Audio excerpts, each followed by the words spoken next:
All right, let's move on.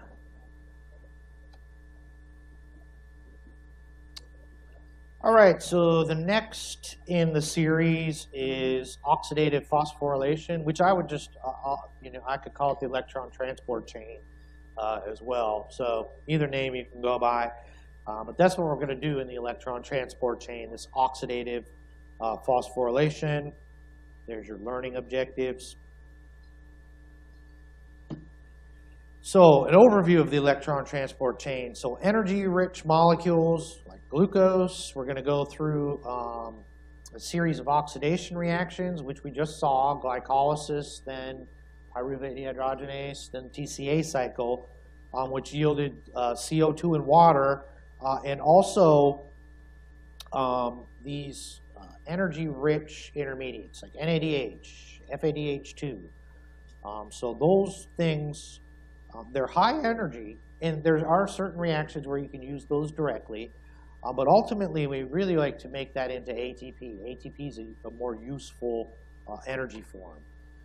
So at various places, the oxidation reactions are coupled to the transfer of electrons. So we're going to actually reduce things to specific coenzymes.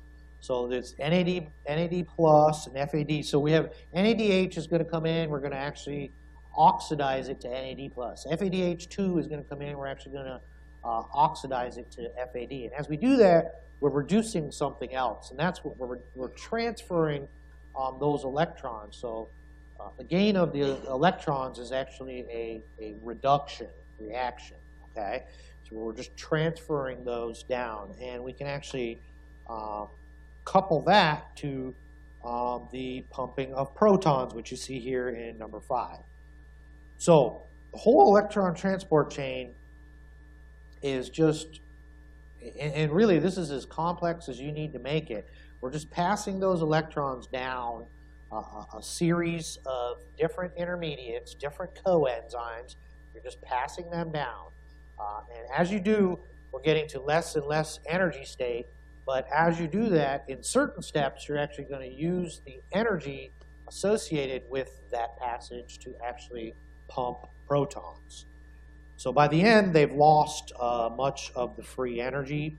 And ultimately, you end up reducing oxygen to water. So this is where oxygen is going to come in. The oxygen you breathe in, the oxygen that was delivered by that hemoglobin to the cells, this is where it's ultimately going to be used. It's the final electron acceptor in the electron transport chain. That's its job. Okay?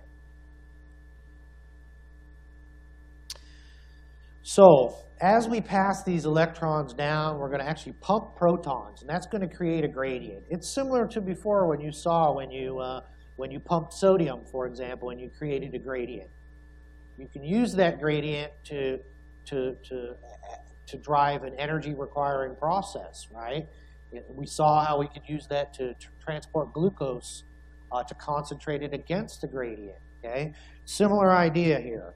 Okay, so what we're going to do is we're going to create a gradient of protons. So it's a pH gradient. We have all these protons, and then we're going to only allow, under normal circumstances, one way for them to move back across, and it's actually going to be through a complex, which is actually going to make ATP. So the movement, the dissipation of that proton gradient is actually going to drive the synthesis of ATP. Okay? There are some ancillary reactions. Calcium transport is also driven by this process. But probably the more important thing to think about is you also can generate heat from this process. Okay, and we're going to get into that a little bit later as well. We talk about some of the connections to human health. Okay, so the electron transport chain is also occurs in the mitochondria, just like TCA cycle and pyruvate dehydrogenase complex occurs in the mitochondria. The electron transport chain is actually on, so you can see it here in green. It's actually on the inner membrane of the mitochondria. So mitochondria have two membranes. That inner membrane is really special. It's got a lot of protein, and much of the protein is the electron transport chain. Okay. So the electron transport chain, this is just a general statement. Electron transport and ATP synthesis is occurring unless there's some pathological situation going on in tissues that have mitochondria. This is happening all the time. Now, I like to use black and white things when I'm thinking about pathways and things, and like turn things on and turn things off. But this is really going to be going continuously. So you can make it go faster or slower, but if it stops, something's wrong. Okay, and we'll talk about that. So a little bit about the mitochondria. So the outer membrane of the mitochondria is kind of a typical membrane. It's freely permeable to small ions. Okay, so the typical things that can move across a membrane without a special transporter would be able to move through the outer membrane. But that inner membrane is very impenetrable. Okay, if something's going to go across that membrane, it's got a very specific transporter. So small ions even can't move across that membrane. Okay, so it's the toughest membrane in that regard that exists in the human body. Okay, can't move things across there. If it's going to be moved across, it's got some kind of transporter. And that's required because what we're going to do here is we're going to create a proton gradient, right? And in order to maintain that gradient, in order to force it through what we want to force it through, it can't have another way of escaping. Because if it did, you wouldn't be able to create the gradient. So it has to be impenetrable. So if you want to move something inside the mitochondria, so all those proteins that are encoded in the nuclear genes and made in the cytoplasm, they all have special transporters. There's special transporters to transport everything into the mitochondria. The inner membrane, compared to other membranes, has a lot more protein, and about 50% of the protein is actually from the electron transport chain. The rest of it's all these special transporters, or at least part of it is the special transporters. The inner membrane of the mitochondria is highly convoluted, so it's got all these little folds. And the thought is, anyway, and those folds are called cristae, or crista for singular, cristae for plural. It's thought that actually will create much more surface area to perform all these reactions. Personally, I think it's probably also a way of isolating certain things as well, but it definitely does increase the surface area. So if you ever look at the picture of mitochondria under electron microscope, which you've probably seen in some of your textbooks, you'll see all these little cristae. The matrix of the mitochondria is also very rich in protein, about 50% protein. That's a lot of protein. If you made a 50% protein solution, you would see it would be very much like gelatin. Okay, and so the cytoplasm, or the matrix, I shouldn't say cytoplasm, the matrix, the milieu in there is very, very thick. Also contains, we already talked about that, we oxidize pyruvate dehydrogenase complex. Fatty acids will be oxidized in there, as you're going to see. The TCA cycle occurs in there, as you're going to see. Lots of other reactions. There's certain pathways that may begin there, heme synthesis, for example. So you're going to see the mitochondria is involved in a lot of different areas of metabolism. It does have the things that are going to be required to make energy here. High energy intermediates. Actually, these would be the low energy forms, but ultimately we're going to make the high energy forms of the intermediates. And also, mitochondria do have their own DNA, so that means they do DNA replication, they do DNA transcription, they do translation, they do all of those things. And it actually looks very much like bacteria in that regard. The enzymes in there look much more like prokaryotic enzymes than they do eukaryotic enzymes. That can also be important because some of the antibiotics that you use can sometimes affect processes in the mitochondria. Okay, so the electron transport chain, once again, it's contained in this inner membrane. And we have, it's broken up into 4 complexes and then a couple of mobile electron carriers. So the 4 complexes are 5 complexes. There's 4 that are involved in the electron transport chain. The 5th one is actually going to be our ATP synthase. So there's 5 complexes, and they're just named 1, 2, 3, 4, and 5. And I like to just use the number names because they're much easier to remember, and actually they go in somewhat of a logical order, as we're going to see. They do have other names, and I will introduce the other names, but I'm going to use the number names myself. So 1 through 4 are components of the electron transport chain, and 5 is going to be our ATP synthase. So each is going to accept and then donate electrons. Okay, that's why it's a chain. It's accepting electrons, then it donates them. Just keeps passing them down the chain. And then you have 2 mobile carriers, coenzyme Q and cytochrome C, that ferry things in between the complexes. So the complexes 1, 2, 3, and 4 are kind of anchored in the membrane, whereas coenzyme Q and cytochrome C are a little bit freer anyway to move about on that membrane.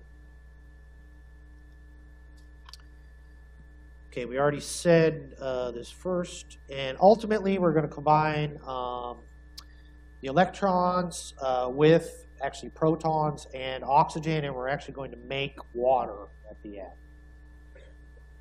Complex 5, which is not shown in this figure, is our ATP synthase, and we're going to go over the details of that in a second. You'll see it's got 2 domains. One spans the membrane, the other sits in the matrix, and one domain basically forms a tube for the protons to go through. The other domain actually spins around in a circle and actually makes the ATP.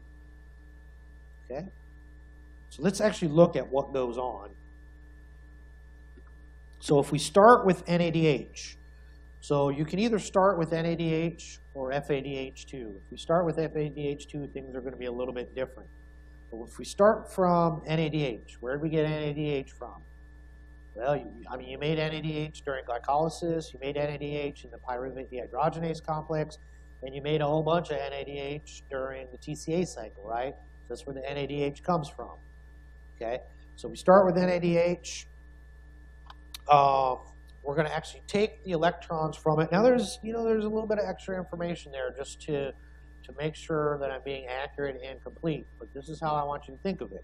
We're just going to take the electrons from there, so we got a highly reduced compound, NADH, highly reduced compound. It's got some extra electrons, okay, and we can oxidize that NADH and transfer the electrons to something else.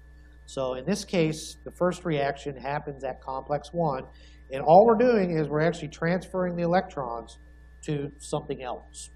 Okay, and we're regenerating NAD+, then that could be, reduced once again through TCA or whatever mechanism we're going to do. Okay, and in the process, we actually went, in this case, in complex 1, we're using this FMN. It's flavin mononucleotide. It's actually very similar to FAD, which is flavin adenine dinucleotide. I don't expect you to try to memorize those, the names, but it's very similar, okay? So it's something that can be oxidized and reduced freely. But you could transfer electrons from NADH to this FMN to make FMNH2. So we're just oxidizing and reducing here. Just transfer the electrons. And that's what happens in complex 1. It does have an iron-sulfur center. So the only reason I wanted to mention that is because this is another place where iron is important. You already know iron is a vital, or if you didn't know that, maybe it hasn't been explained to you yet, but vital. Iron is something that you have to get in your diet. It is vital. This is one of the things it's vital for. You also see it in heme, okay, and there's going to be heme molecules involved in this process as well. Okay, so all we did here is we just transferred some electrons. We started with NADH and we oxidized it and we transferred the electrons to FMN and made FMNH2. Okay, so now we have another reduced compound, this FMNH2. Now between the complexes, we're going to have the mobile carriers. So here's our first mobile carrier that's going to come in. This is coenzyme Q. Coenzyme Q is the only member of the electron transport chain that's not a protein. This is actually a lipid. I didn't mention it in here, but coenzyme Q, you can actually make it, so it's not a vitamin, it's actually a branch off the cholesterol biosynthetic pathway. Okay, cholesterol is a lipid, so it is a lipid. You also see sometimes they like to put coenzyme Q sometimes in those energy drinks, right? So at least in theory, it might be actually activating this, although in reality, how much actually ever can you really absorb it in your diet? All that's kind of controversial. But anyway, this is where coenzyme Q comes in, if you were ever wondering why that was on those energy drink cans. Okay, so also called ubiquinone or ubiquinone, depending on how you like to pronounce it. Okay, so this is a mobile carrier. It's going to go between complex 1 and complex 3.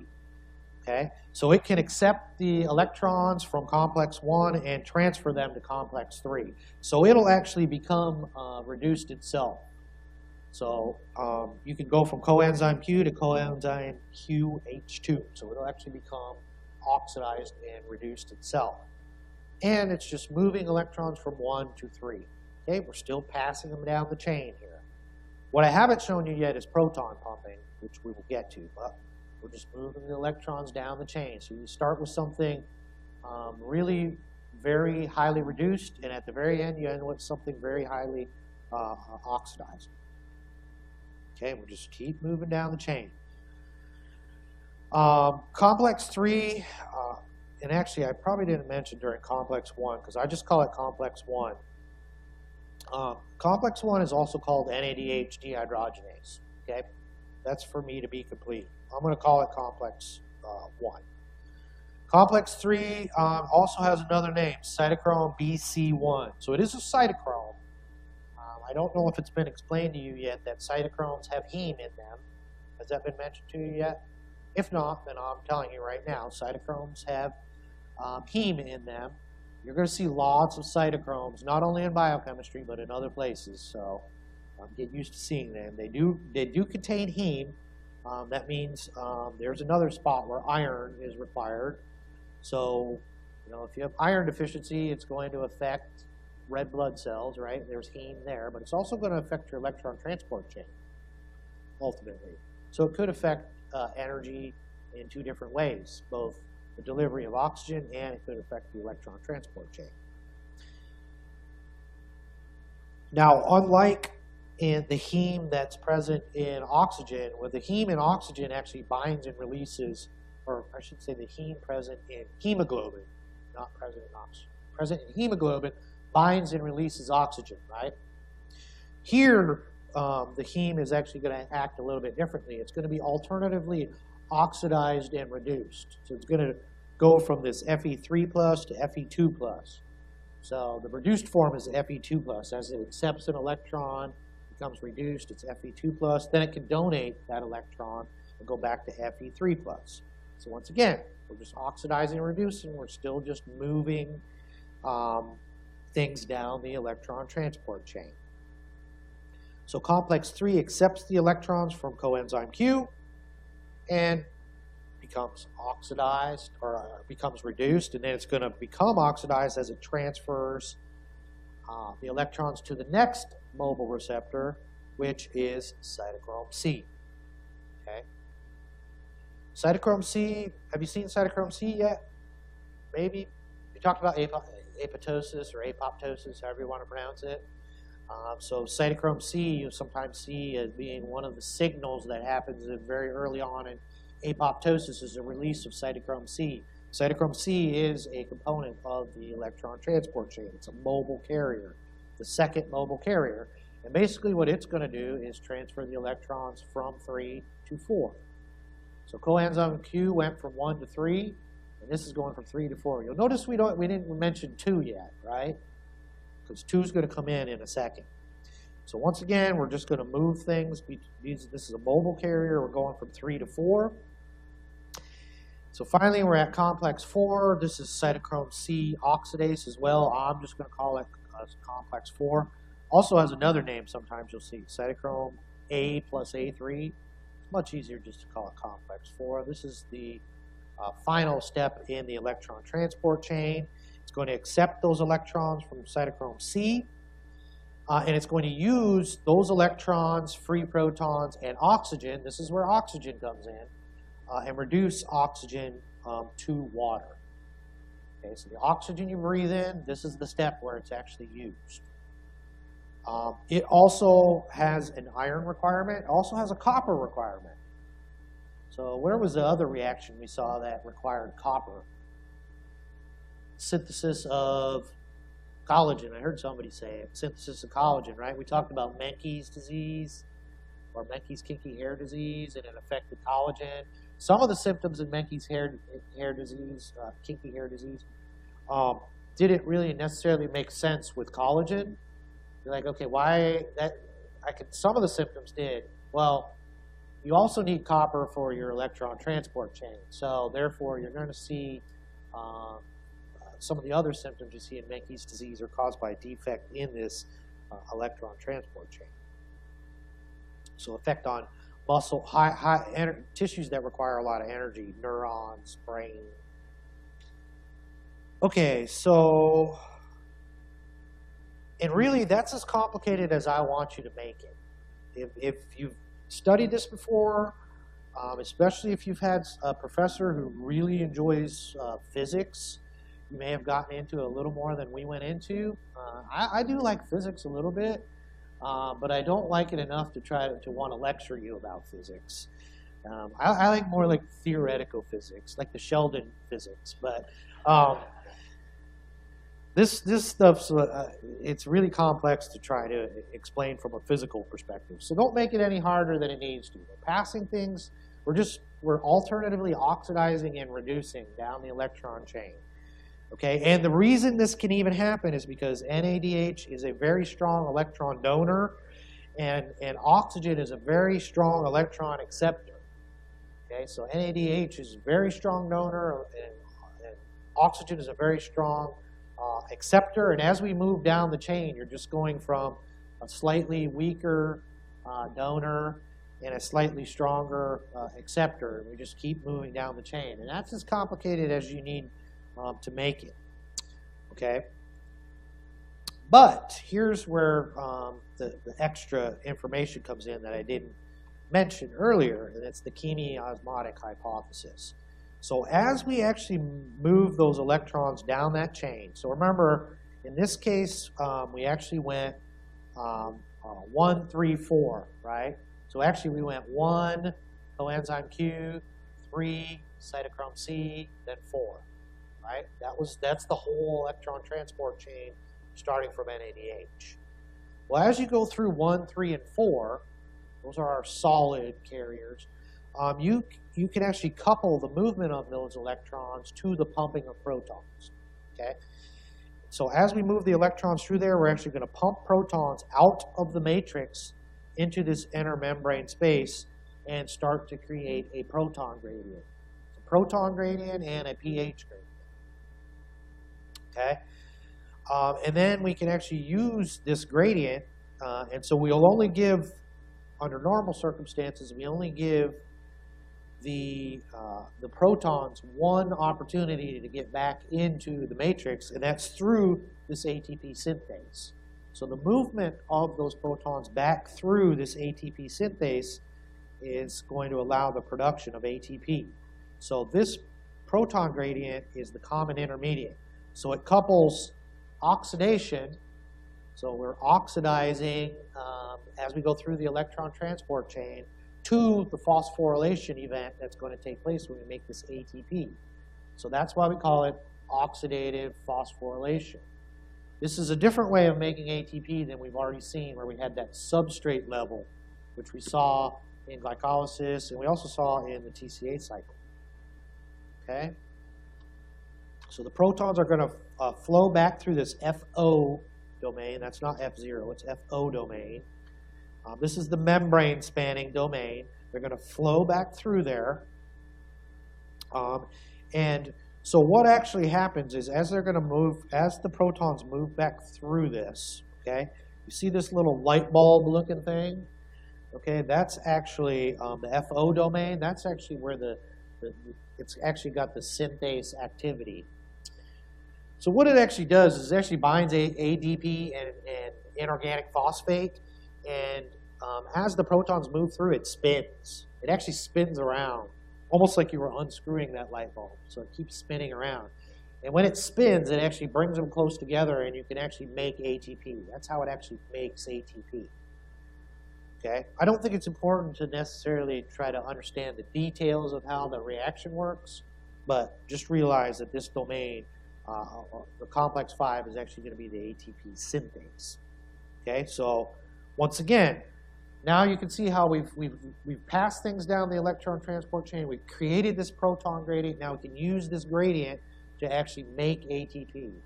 So we have the oxidative part, the electron transport chain, pumping of protons, and then we have the phosphorylation part, making the ATP. Okay. Now, I don't know why, and I may have missed it as I went through. Let me see why. Now, let me go back here. I don't know if I missed it or I deleted the slide out. So we went from 134, right? We went 134 down there. Maybe it's coming up on another slide, but I want to make sure I tell you this so you can make sense. Because I told you there's 4 part of the electron transport chain. And we went 1, coenzyme Q, 3, cytochrome C, 4. So where's 2? Actually, you already know where 2 is because we talked. 2 is actually part of the TCA cycle, that succinate dehydrogenase complex. 2 is where you come in if you have FADH2. So if you start with NADH, you're going to go 1, 3, 4. If you start with FADH2, you're going to skip 1, and you're going to go 2, 3, 4. So you can either go 1, 3, 4 or 2, 3, 4. Okay. However, if you start with FADH2, because you're skipping 1, you don't get that proton pumping step. Okay. And complex 2 doesn't pump protons. So therefore, the only proton pumping steps you get are 3 and 4. Okay, that's really because FADH2 doesn't have quite as much energy as NADH. So ultimately, if you remember back when we were looking at our calculations during the TCA cycle, I told you you get 3 ATP if the electron transport chain is working correctly from NADH. Well, you have those 3 proton pumping steps. Each one basically is going to yield ATP at the end. With FADH2, you only go through 2 of those. And if you remember, when we did our calculations, FADH2, we only had 2 ATP per FADH2, and that's why. So the only extra thing here is, if you start with NADH, you're going 1, 3, 4. If you start with FADH2, you're going to go 2, 3, 4. So you do one or the other. So you never use both 1 and 2. You're either going 1, 3, 4 or 2, 3, 4. But the other steps, if you start with FADH2, are going to be similar. You go to coenzyme Q, then you go to 3, then cytochrome C, and then 4. Okay?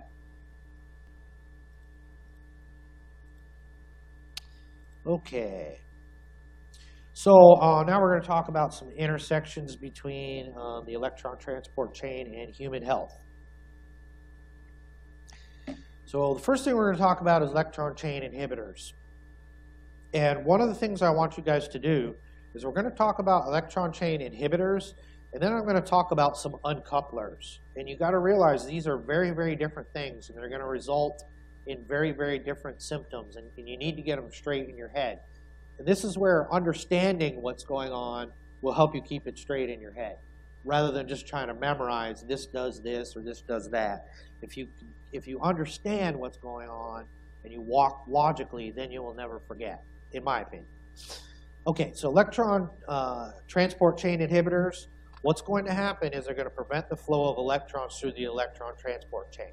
What happens when we do that? We stop electron flow, what ends up happening? It's going to back everything up. So when you back everything up, you're going to start accumulating what you're feeding into the electron transport chain, which was what? NADH and or FADH2, depending on what we're talking about. Okay, so those things are going to build up. What happens if you build up NADH? What processes are going to stop? TCA cycle is going to stop.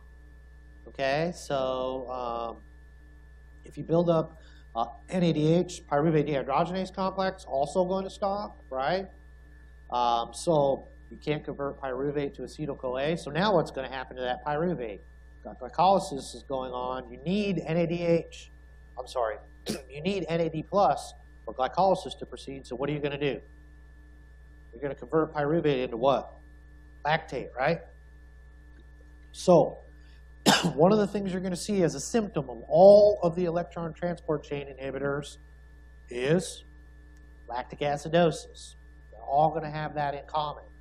And that's because you're going to build up all these reduced intermediates that aren't being effectively oxidized through the electron transport chain. So serum lactate levels will rise, and oxygen consumption will decrease. Okay? The final electron acceptor is oxygen. If you're not using it, then your breathing is going to become more shallow. You're going to stop breathing. If you're poisoned by one of these, your breathing is going to become less and less because you're not using up that oxygen. And as you might expect, the tissues that are highly aerobic, brain tissue, nervous tissue, heart, those are going to be the most severely affected. So electron transport chain inhibitors are going to affect those the most. And we're going to look at a few specific ones that were mentioned in your textbook. Amytal is a barbiturate. Okay. Now, it can be an electron transport chain inhibitor if you get enough of it. Although it's got nothing to do with the way it works as a pharmaceutical or its pharmaceutically beneficial effects. Okay, so this is a non-specific effect, but it does interfere with complex 1. So you take too much of that, it's going to shut down electron transport chain, and then you get the consequences. TCA cycle slows down. Okay, that backs up. Pyruvate dehydrogenase shuts down. Glycolysis will still try to continue, so you're going to make lactate, you get lactic acidosis, and eventually that will kill you if it's severe enough. Rotenone. Rotenone also interferes with complex 1. You'll see rotenone used as an insecticide, a pesticide, which is something to kill fish, or a pesticide. So it's used sometimes. So some of these poisons are things, particularly if you're going to go into emergency medicine or something like that, you're going to start to become more familiar with, where you might see this. Antimycin A, also used as a pesticide, interferes with complex 3. For these poisons, okay, let me just go through that. So the next poison is cyanide. Have you guys already seen cyanide? Okay, where did you see it? Who talked about it? Did you talk about it during oxygen or hemoglobin or something else? Oh, I think Dr. Dan Lee should probably talk to you about cyanide too, right? Okay, so cyanide actually irreversibly binds to complex 4. So it's important to recognize that it's complex 4, but it's easy to remember because cyanide binds tightly to iron in the heme group. Now that's a different form of iron than is usually present in hemoglobin. Usually in the hemoglobin iron you have Fe2+. But cyanide ultimately kills you because it basically replaces oxygen in that final step. Oxygen is supposed to be the final electron acceptor. Cyanide binds irreversibly to complex 4, and so oxygen can't come in, and it basically shuts your electron transport chain down and therefore kills you. So where you can see cyanide poisoning, probably the most common place that it's seen, other than people trying to kill somebody with cyanide, is if you burn polyurethane, which the foam in furniture has polyurethane. There's a lot of things that have polyurethane. If you burn polyurethane, cyanide is a side product of that. So you can sometimes see in emergency workers who are fighting fires, for example, you'll see they'll get dosed with cyanide. And really, there's a couple different ways you can treat it. Interestingly, one of the things you can do to treat cyanide poisoning or cyanide exposure is you can, I don't know if you talked about this already, but you can actually convert the iron in your hemoglobin to this Fe3+. Did you guys talk about methemoglobin? Yeah, that's what methemoglobin is, Fe3+. So if you, so you can actually treat cyanide poisoning by inducing methemoglobinemia, and it'll bind that cyanide and eventually pull it out of your system. Once it gets to the electron transport chain, you're pretty much SOL. But if you don't know what SOL means, you can come talk to me after class and I'll explain it to you. I don't want to say it on recording. So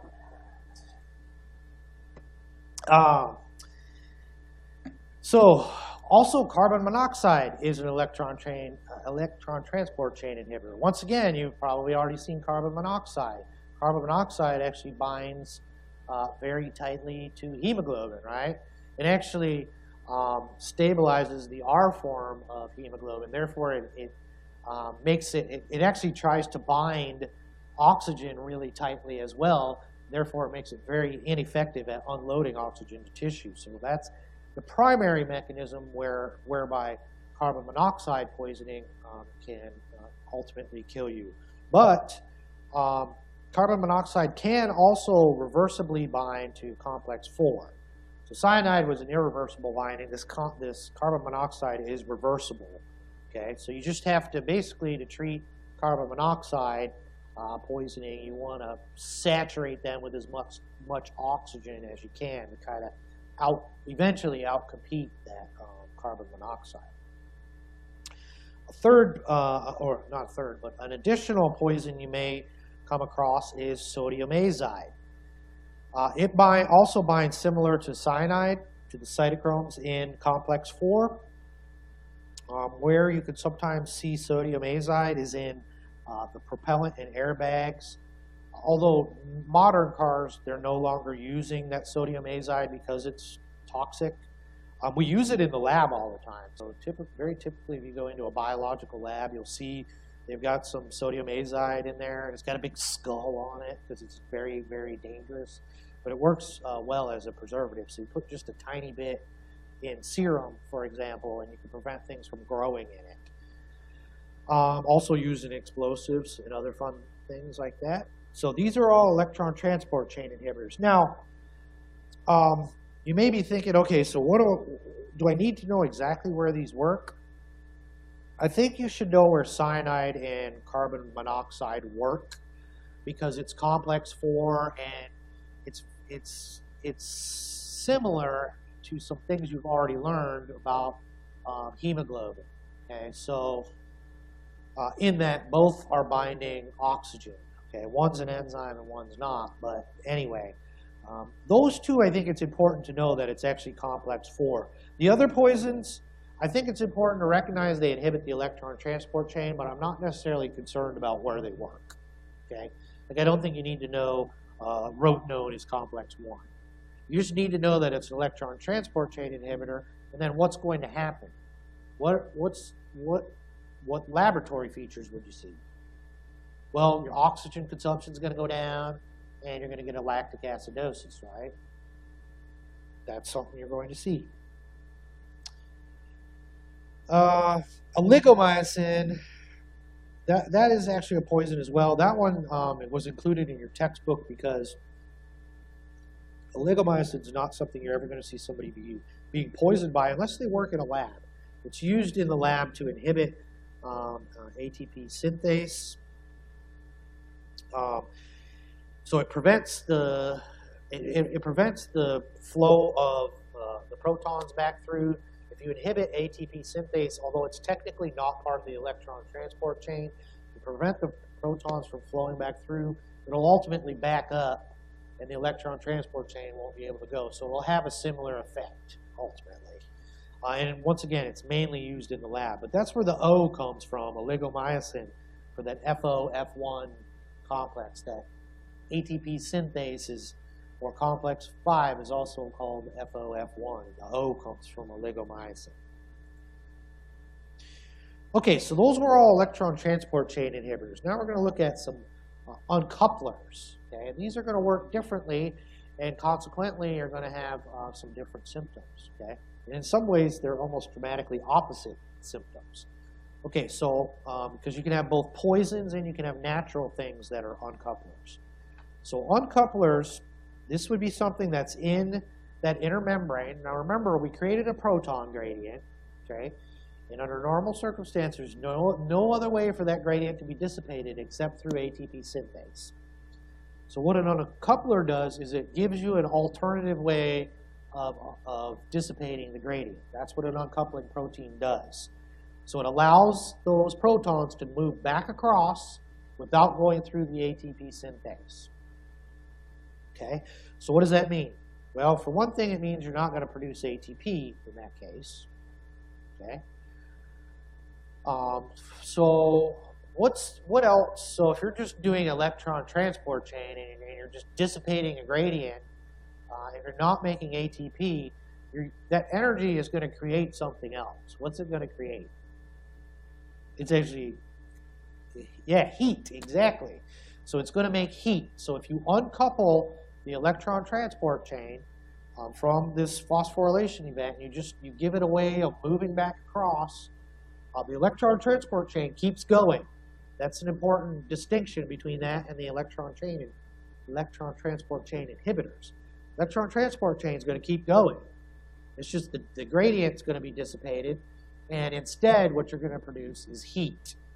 So not only can the electron transport chain going, and I didn't explicitly state it there, but potentially you could actually make the electron transport chain go even faster, because it may be trying to make energy. So it's like, okay, electron transport chain's going, but we're not really accumulating energy, so let's ramp things up. So it'll start it'll make glycolysis go faster, it'll make the TCA cycle go faster, it'll also make the breakdown of fats go faster, and it'll be trying to dump things in there to make, in theory, trying to make ATP. So it'll actually could potentially increase the electron transport chain. If you increase the electron transport chain, what's going to happen to oxygen consumption? It could go up, right? So you could potentially even see an increase in oxygen consumption. With the electron transport chain inhibitors, you actually decrease oxygen consumption because you weren't using it up. So this is a natural process that can happen in your body. You do have uncoupling proteins. Okay. They are present in brown adipose tissue, so brown fat tissue. Brown fat tissue is normally associated with trying to generate heat. So you see it in many mammals. You do see it in humans. So you can see a lot of it in mammals that have to really have to produce a lot of heat, so are exposed to cold environments. But it's only found in significant amounts in newborns. Okay. And so this is so they can generate heat to maintain their body temperature.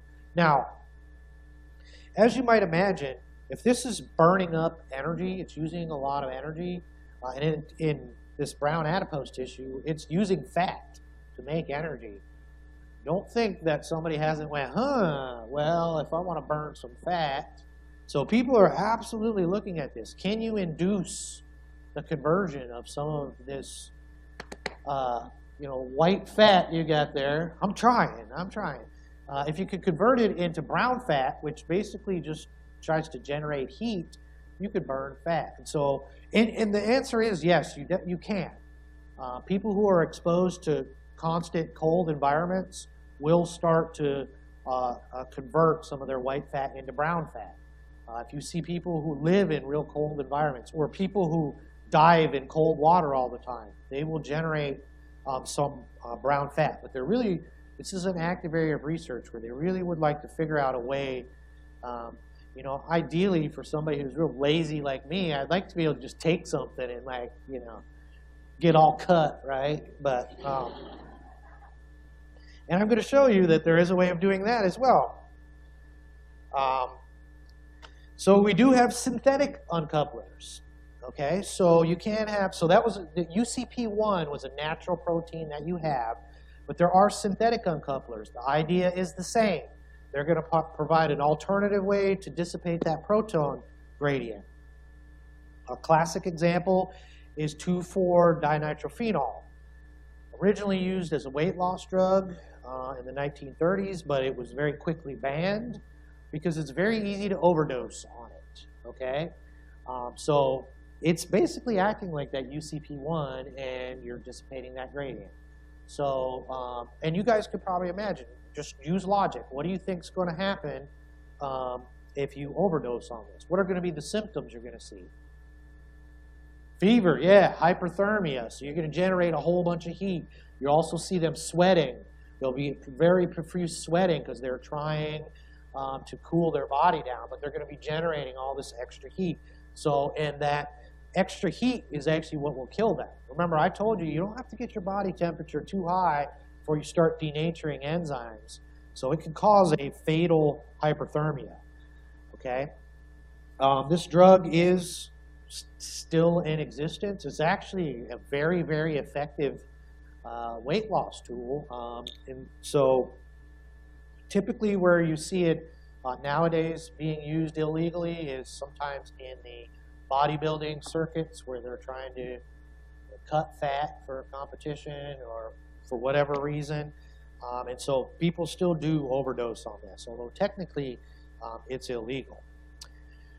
Probably a more common place where you're going to see this process, though, and in this case, people weren't trying to lose weight, but salicylic acid, okay? And aspirin is acetyl salicylic acid. So aspirin contains salicylic acid. Anything that contains salicylic acid. That also would include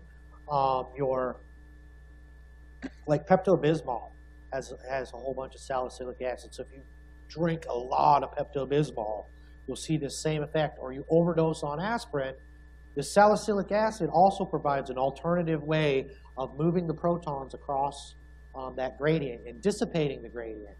Therefore, what do you think is going to be the symptoms of an aspirin overdose? Same things with the 2,4-dinitrophenol overdose. You're going to get hyperthermia and profuse sweating. Okay? So anything that contains salicylic acid.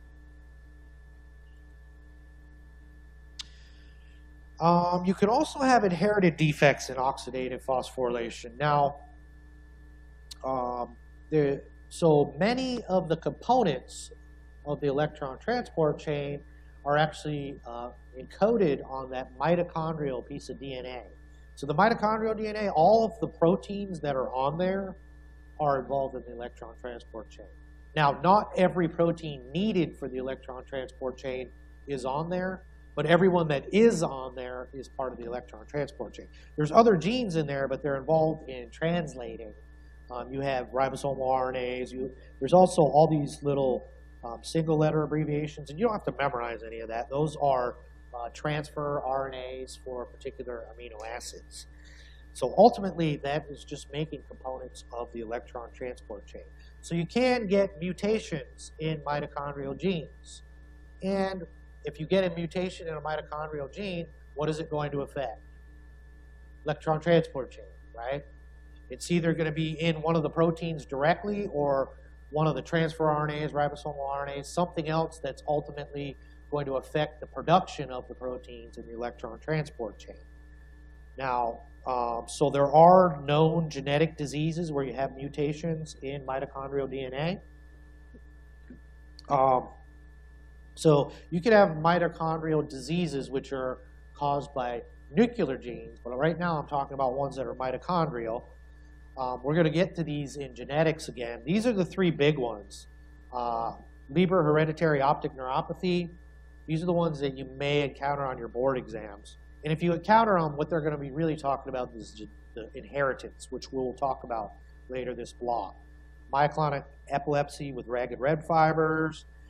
And you'll notice from the names, you got neuropathy, encephalomyopathy, lactic acid. You'll notice, okay, these are things that are affecting energy production, okay, affecting the electron transport chain. Tissues that use a lot of energy are going to be most highly affected.